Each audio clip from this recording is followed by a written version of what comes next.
Hello and welcome back to another episode of the Ealing Road podcast, where on today's show, we're going to be reflecting on the 1-0 win over Ipswich. Craig, our fourth win on the spin. How are you doing?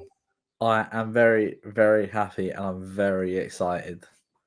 And bloody nervous, I'll tell you that. Exactly. There are so many permutations from the weekend. We're going to get into everything. We're also dropping an episode tomorrow with Sam Tabuto, which is going to come out tomorrow evening. We're recording at 6 o'clock, which is going to be a kind of look back at our season so far, the run-in, who we've got to come. Obviously, we've got Fulham at home on Sunday, Wolves away on the final day. But there's a big game on Saturday, Craig, which we were just talking about before we started recording. The FA Cup final, which kind of, well, it's contingent. That our season is contingent on the FA Cup final on Saturday. We're going to get into it, but we're going to break down the Ipswich game first. But just remember, before we get going, remember to drop a comment down below, subscribe to the YouTube and Spotify channels, follow us on the socials at the Ealing Road on Twitter, at Ealing Road Pod on Instagram. Craig, I'm going to do tweet of the week first. It comes from Gaff Super Bees. He's tweeted, player of the season voters among us. He says, Yehor Yarmoliuk has to win it for me. 18 non-penalty goals, been crucial in turning games around all season for us. A team leader, gone from a player wanted gone to being one of the best strikers in the Premier League.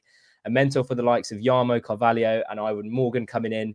If he leaves this season, he deserves it, in my opinion. On the back of that, Craig, 18 non-penalty goals is very impressive. And I kind of double took it because I was like, well, obviously the main contenders for player of the season for us are going to be Mikael Damsgaard, Yohan Wissa, and Bryan Mbeumo.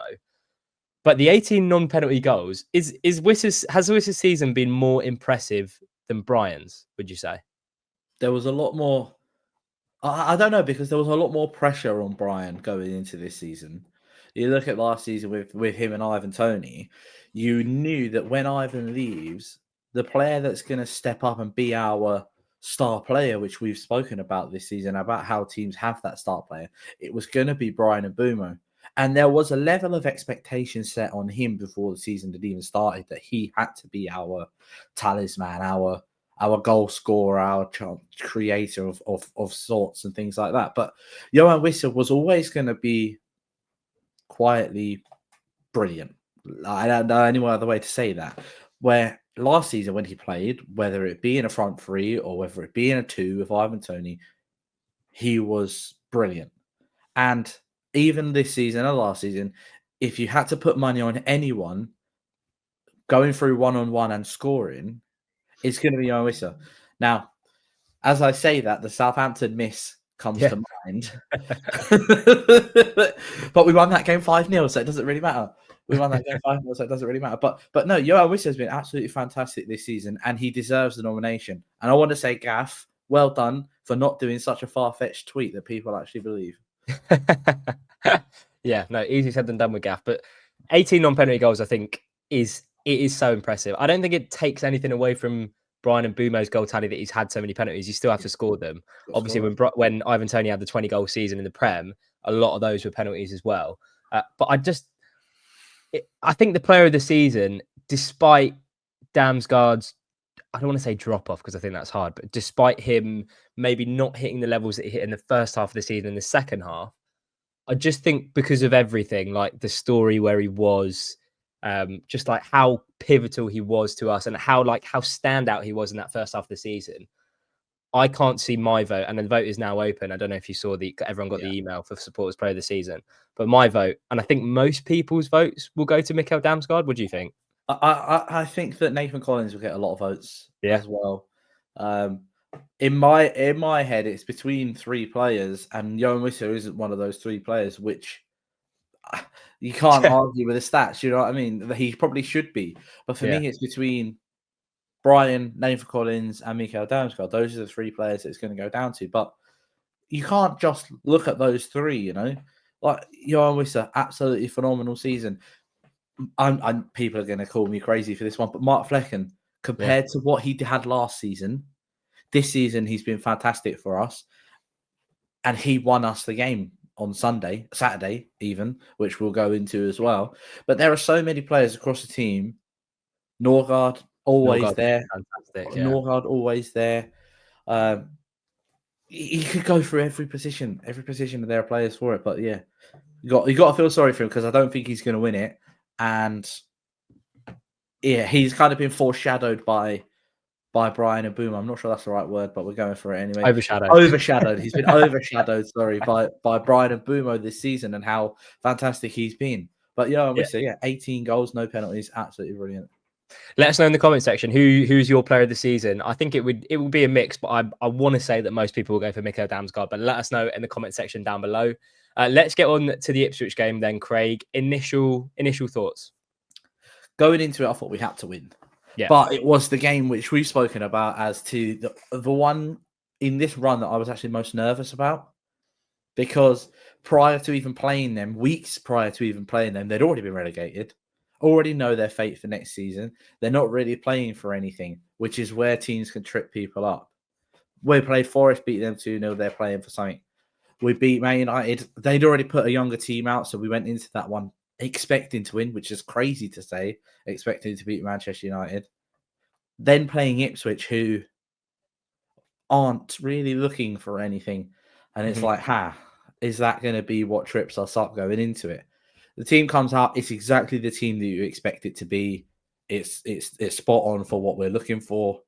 But I was nervous going into this one. I was, but I expected us to win as well, which is also a crazy thing to say. You don't really expect to win in the Premier League, but I looked at the team and the way we've been playing, and I thought 3 points has got to be a certain thing here. I think particularly in that first half, we were pretty dominant. It got very nervy towards the end. Yeah.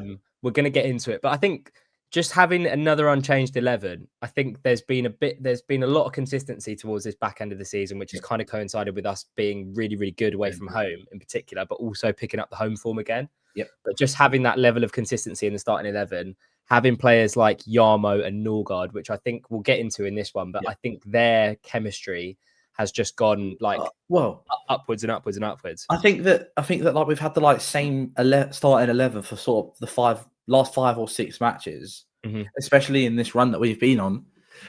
And last year when we did an end of season quiz, I did a question. I don't know if you could recall. Yeah, I remember about the different number of different starting 11s that we had throughout the season. We've had more consistency in the last sort of 5 to 10 games this season that we ever had last year, and it has coincided with the good run that we've been on. Yeah, exactly. But I think in terms of the game, I don't think we're going to talk about the game for too long because obviously the consequences of it are far more significant. But in terms of the game, there is only one place to start. That 3-minute spell in which Ipswich, we had 3 corners, and the whistle was blown twice before the goal actually went in. The first one is Greaves on set. Ball comes in and the whistle then blows. Taylor on Norgard is the second one. Again, ball comes in, the whistle then blows, not the whistle blows. And then Schade scores. First of all, what a header. Yeah. Do you have any complaints if you're an Ipswich fan? Because I've seen a lot of them moaning about this, about kind of, let's retake the corner over and over again until Brentford score. But I think there's a case for at least one pen in there. Okay. So, do I think that if it was against us, yes, I'd be like, how the bloody hell has this been going to happen? But if then I had a neutral head on looking back at it, I'll be thinking you can't really have any complaints. Jacob Greaves, I think, is very lucky to not give away a penalty because I don't care what anybody says. You can watch it as many times as you want. The referee blows the whistle. The ball comes in. The ball is in play at this point, and then he blows the whistle to stop it again. The ball is in play, which means it's either a dive, or a penalty, which has to go one way or the other. You can't then restart. You can't then just go, wasn't really any of them, so we'll just stick with the corner. It's like it's one or the other. It's either a foul or he's dived. Like there's that one confused me, and then the second one, I don't get how both players got booked. I guess mutual holding, they both get booked, whatever. But he lost control of the game at that point because it happened with every set piece. I watched an Ipswich fan review, and there is with Benjamin Bloom, who done a lot of Brentford stuff in the past as well. And he and the other 3 guys that are on there very clearly state that they're watching it, and there's holding on every single set piece. They said it's boring football from us, but by doing it because there's high risk high reward, no risk. Because if you Yeah. give away a foul in that area, it's a free kick in their own penalty area. So there's not really any risk to that. But it's high reward because you get a penalty. Or you just get done over by the officials and somehow it's a corner. Like It was but it was weird. It just felt like the fact that the ball comes in, then the whistle blows, and then we just retake the corner. It's got to. You're right. It's got to be either a dive or a pen. The first one, Greaves on Vandenberg, is clear cut for me. The one in the second half, Tuanzebe on Collins, we'll get into as well. That's even more clear cut. That's basically just a rugby tackle. But I understand where the Ipswich fans are coming from in that if you blow after the ball's come in, then why the hell are we retaking the corner? There's got to be some sort of infringement either way.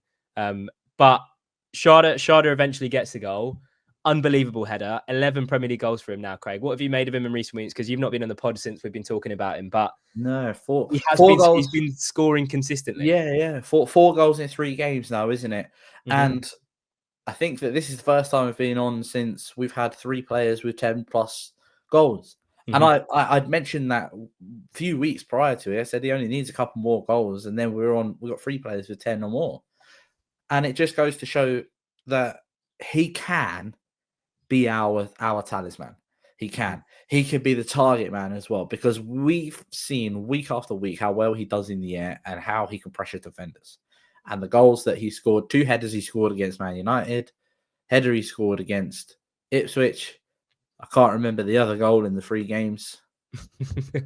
I'll get it out, don't worry. I can't even remember. It was the Forest goal, wasn't it? The Forest goal, yeah. The Forest goal where he doesn't even touch it. He miscontrols it. But, that's then comical defending from Forest rather than just disappears, doesn't he? But yeah, I mean, we knew really what he was capable of, but we hadn't prior to sort of the last 5-10 games when we've had consistency in the team, seen what he's really been capable of doing. We know how dangerous he is with his pace. He needs to utilize it more. He had plenty of chances to do that against Ipswich, and he didn't necessarily take advantage of that as much as he did in previous games as well. Let us know in the comments what we think about Kevin Schade, because it's something that we've spoken about quite a bit this season in terms of if we lose either one of Brian or Yarmoliuk, he's going to have to step up and be one of the main men next season. And there was a bit of discussion in the last video about Schade about whether he, like kind of Yarmoliuk, is living in the shadow of Brian and Bumo a little bit. I think they're a little bit closer together. But what you can say definitely is that Kevin Schade has kind of been an understudy to those two this season, at least in terms of goals. But in terms of like non-Brentford fans talking about Brentford, the first thing they'll say is that, how good are Brian and Bumo and Yarmoliuk? Recently, people have started to say Kevin Schade a little bit because of this little purple patch that he's in. But next season, if we lose one of them, he's going to have to really step up to the plate. And whilst Kevin Schade, I don't think has had performance-wise the best season, because there have been games where he fades. There have been games we've spoken about the body language. Sometimes he's throwing his hands up in the air. Sometimes he goes down a bit too easy. Reluctant to run at his man sometimes, which is a real bugbear for me and you, and pretty sure a lot of Brentford fans sometimes, because it's just like you've got all of the ability, all of the natural attributes to kind of run at your man and cause chaos. His reluctance to do that at times has been frustrating.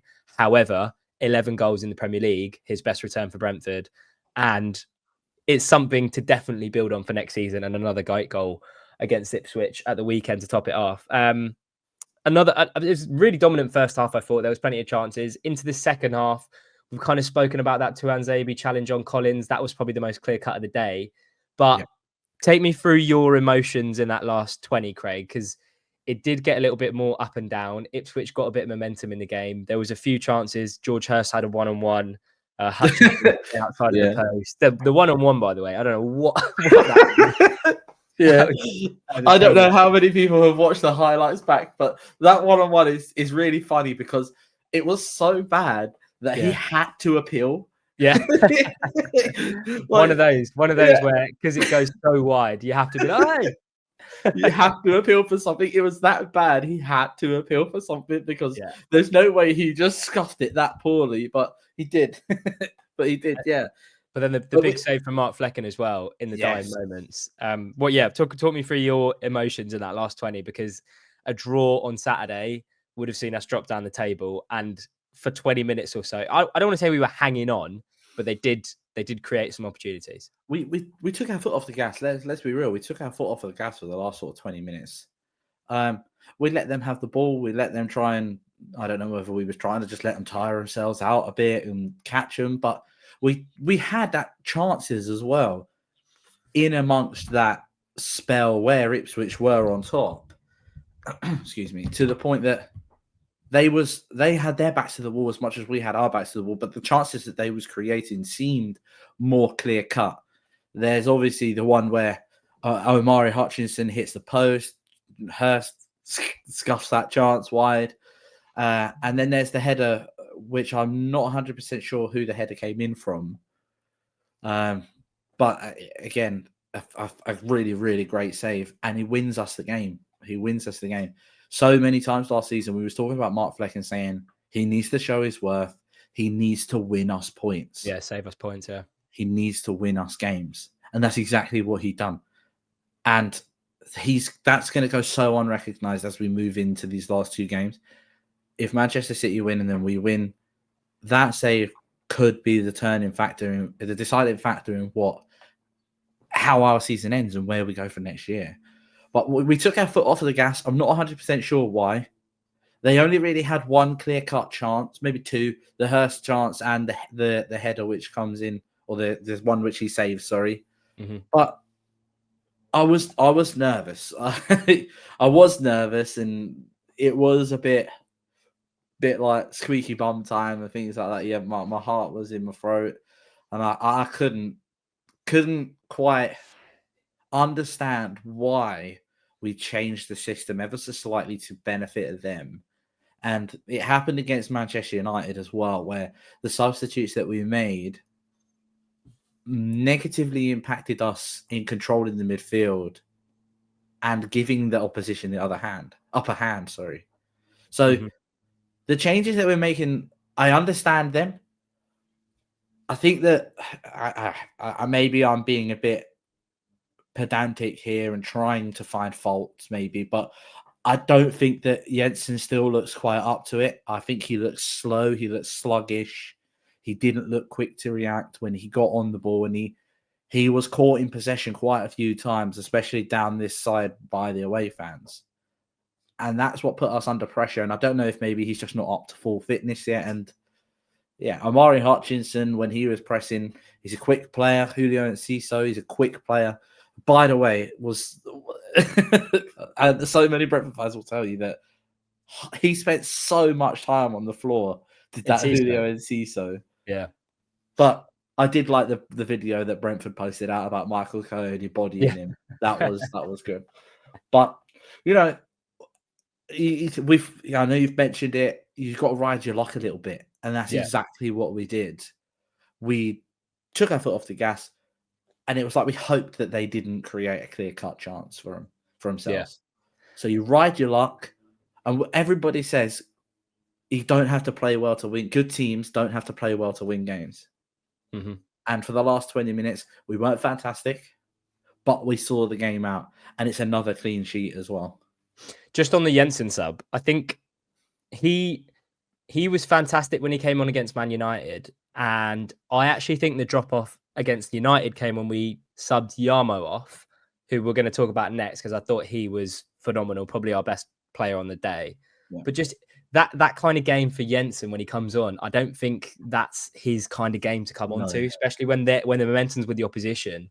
He's not really that person that you want in midfield. And like if we had a Janelt, for example, come on in that game instead of Jensen, I think that would have been a much better sub. But I feel like coming towards the end of the season, midfield is obviously quite a tiresome position to play. If we've only got one midfielder on the bench, it's going to be Jensen, but you'd rather Jensen come on maybe when we're ahead or when we're drawing and we need a goal or we need to kill off the game, because he can often provide that killer pass like he did against Man United for Wiss's goal. But Yehor Yarmoliuk, I just thought, like the last 4 games in particular, against Man United, I thought he was class. He is just, and against Ipswich, he was even better. He's got a great new song as well that we're all singing, which is fantastic too. But towards this back end of the season, we've had conversations about him. We don't really know maybe what his best position is. But going back to what I mentioned at the top of the podcast, the fact that we've now got a little bit of consistency in the lineup, he's getting a bit more chemistry with Norgard in midfield. I just think those two are gelling so well. And people have said that we need to probably get in another midfielder to kind of bolster our ranks in terms of Norgard potentially coming towards the end of his career. I'm not saying that he's slowing down because, as we mentioned at the top, he's been fucking phenomenal this season. But having that double pivot and seeing the kind of fruits of that double pivot, we've kind of had this argument the whole podcast this season. What's our best midfield trio? Because we don't really think Janelt has to be starting week in, week out. He's good for some games, maybe not so great for others. But Yehor Yarmoliuk, Craig, I just thought, was he as good from the stands as he was from when I was watching, basically? Yeah. We touched upon his impact in the team last year when he had little cameos and things like that as well, didn't we? And earlier in the season when he had his little cameos. At that point, I didn't think that he was going to step into the team this year and play as big a part in the midfield as to what he has. And I couldn't be happier for him. You know, we made a lot about his past as a football club and we promoted him a lot. And sometimes you're worried about, hyping a player up to the hype. Hyping up a player a little bit too much, especially from within. But he has lived up to every expectation that this football club has set, exceeded expectations. He has been phenomenal in the midfield, and don't take him out. Right now, he is an undroppable player. Mm-hmm. He might not be able to go for 90 minutes because you can see he runs himself into the ground.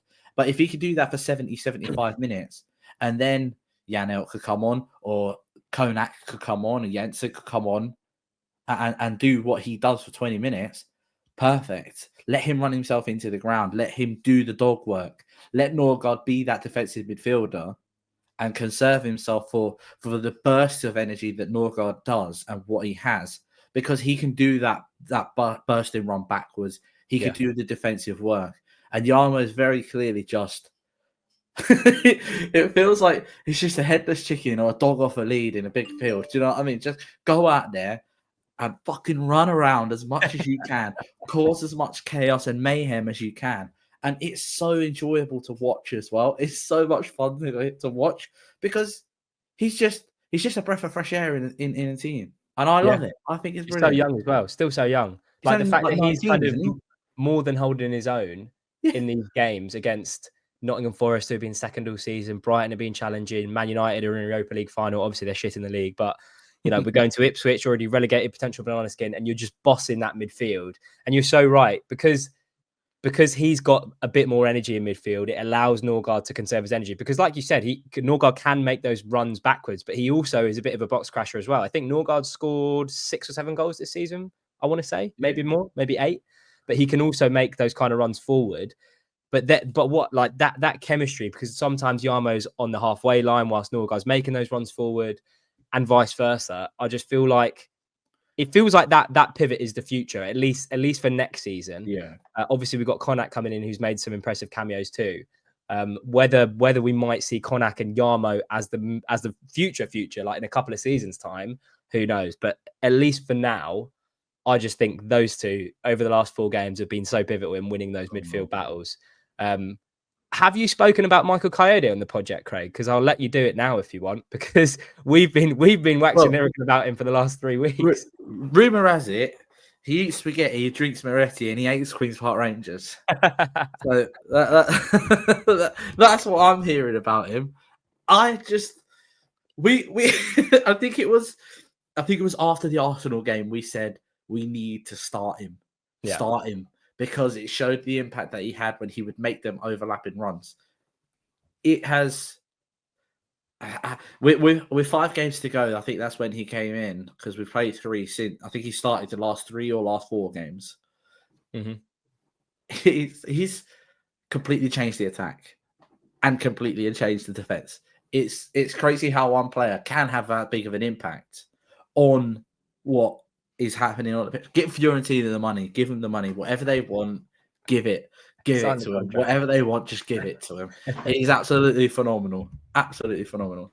He's got such great delivery as well. I think there was a cross in the second half. It might have been it might have been that challenge on Collins from Tuanzebe, but his delivery from throw-ins as well with his hand and with his feet is really, really good. That he's there was that cross against Arsenal that led to Wissa's goal for the equaliser, but there was a cross in the second half against Ipswich, and it was just right into the area, stick it up at the back post. But it was such a difficult ball because he was on the kind of reverse. Was that when Brian got on it at the back post? Yeah, and then Yehor Yarmoliuk tried to do an overhead kick, then just walloped one of their defenders in the face. That's the one. But he's got quality in both thirds, which is exactly what you want. The Bournemouth goal, the second goal that we scored at Bournemouth came from his long throw into the box, and it's always dangerous when you let a ball like that bounce. Anyway, but he's going to create chances for us as well as do the dirty work, which it looks like he loves doing, by the way, because right in front of us, obviously, as in the first half, he was right in front of us, the player that was doing the dog work up and down the right wing. But at one point in the first half, I said to the people that I was with, I said, I don't know if you just noticed that, but that was our right back doing an overlapping run on our left back. He picked the ball up, driven in field, played it out to KLP, and just carried on running. He was doing the overlapping run on the left back. Now, I don't think I ever saw Maz Roslev do that. I don't think I ever saw Aaron Hickey do that. Aaron Hickey is a fantastic defender, and he is fantastic at going forward, but he obviously is more right-sided when we play him on the right side, although we know we can play on the left as well.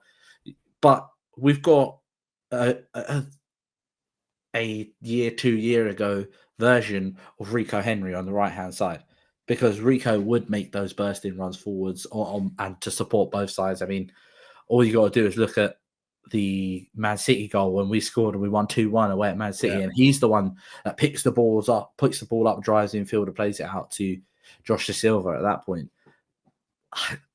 I think he's fantastic. I think he's brilliant. He's so fun to watch. He's like, I mean, at the moment, we're just so much fun to watch. It's just really enjoyable. We've got some depth at fullback as well now. Like Christopher Ayer has kind of just been pushed out of the team, which is weird. I kind of feel bad for him in a way, because of all the defenders we have, I would have thought Christopher Ayer getting dropped he would be one of the last. But he's just been so good that you can't not start him, because he's so good defensively, so good going forward, offers us a different dimension, takes a little bit of pressure off Brian when he's on that overlap, because now Brian can go both ways. He's been so good. Anyone else from Saturday stand out before we talk about the E word? I'm just so impressed with everything at the moment. I know that it can all change in the click of a finger, but I'm just here for it, man. I'm just here for it. Well, Craig, top of the away table in 2025, 22 points from a possible 27 away from home. We've spoken about how at the start of the season we were great at home, terrible away. It's kind of flipped on its head, but now we're starting to see a little bit more balance. It's come at the right time. Brentford are hitting form at the right time. How are you feeling about the whole situation? Obviously, there's a massive game coming up on Saturday. We'll talk about the Fulham game after that. But Man City win on Saturday, Craig, and Europe is in our hands. Well, yeah. Which is crazy. Again, it's crazy, isn't it? It's crazy. Who'd have thought? I know there's the fans that are like, oh, look at us. We were in League Two not long ago. But it's true, man. We're on the cusp of European football. Now, it is hugely dependent on Manchester City doing us a solid and beating Palace. But if that happens, it is then completely in our hands. And obviously, we're already 5 points ahead of Fulham. I don't want to have to go into the last day needing to win, because that won't do my heart or anyone else's heart any good. The stress will not be good. But if we can beat Fulham, we're obviously going 7 points ahead of them. They're out of it. They can't catch us. Brighton are at home to Liverpool. Yeah. Bournemouth are away to Man City on Tuesday, I believe. Mm-hmm.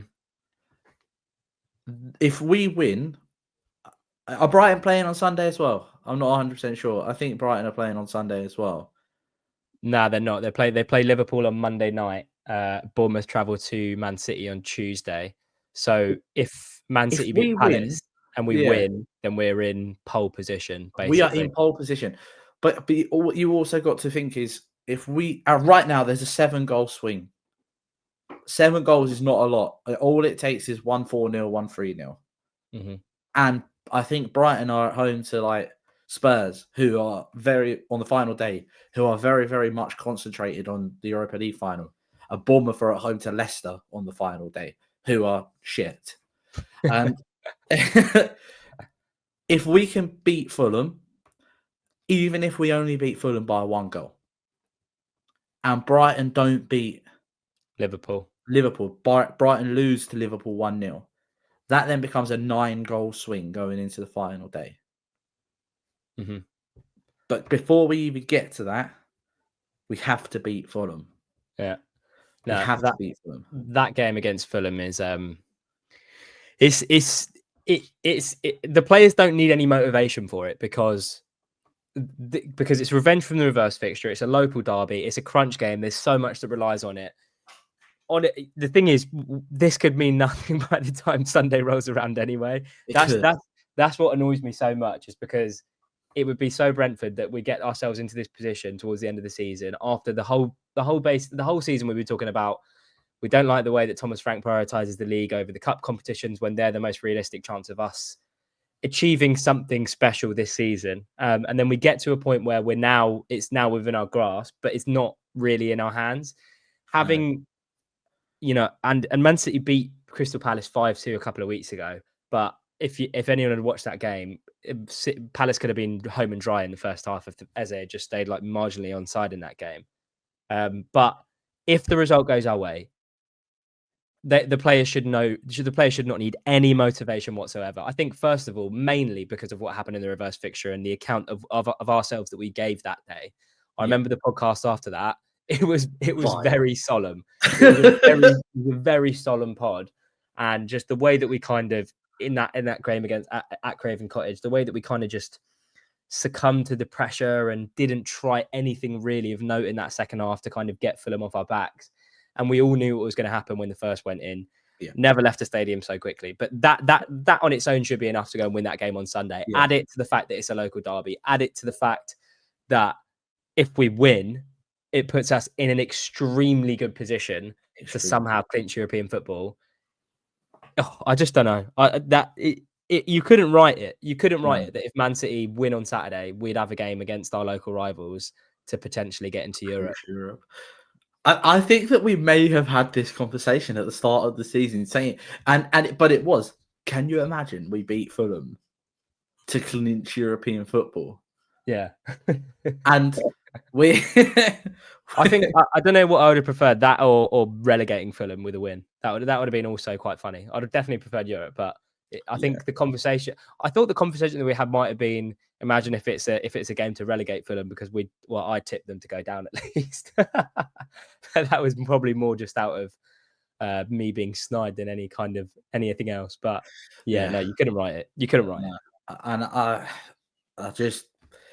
I don't even want to talk about it. You know what I mean? Like, it's one of those ones where it's like, can I have a score prediction? No, you can't, because I'm not giving anything. I'm not doing anything. We need to get through Saturday. We need Palace to do us a favour, because, as you just said, if Crystal Palace win, it completely off. It completely derails everything, doesn't it? Yeah, there's going to be a lot of Brentford fans tuning into that FA Cup final. We'll save a lot of the kind of Europe chat and the season as a whole chat for our episode with Sam tomorrow. I will wrap the episode up now for today. Just remember, before we go, drop a comment down below with your thoughts ahead of the Fulham game on Sunday, but also ahead of the Man City game on Saturday. That is literally massive for Brentford's season. I think if Man City win on Saturday, Sunday becomes the biggest game since the playoff final. Easily. Easily. But yeah, let us know your thoughts ahead of it. Obviously, tune in tomorrow, because there's going to be another special episode with Sam Tuberto from the Hounslow Herald. That's going to be a lot of fun. Subscribe to the YouTube and Spotify channels. Follow us on the socials, at The Ealing Road on Twitter, at Ealing Road Pod on Instagram. Craig, it's been a pleasure. It's on. Europe is on. Up the bees.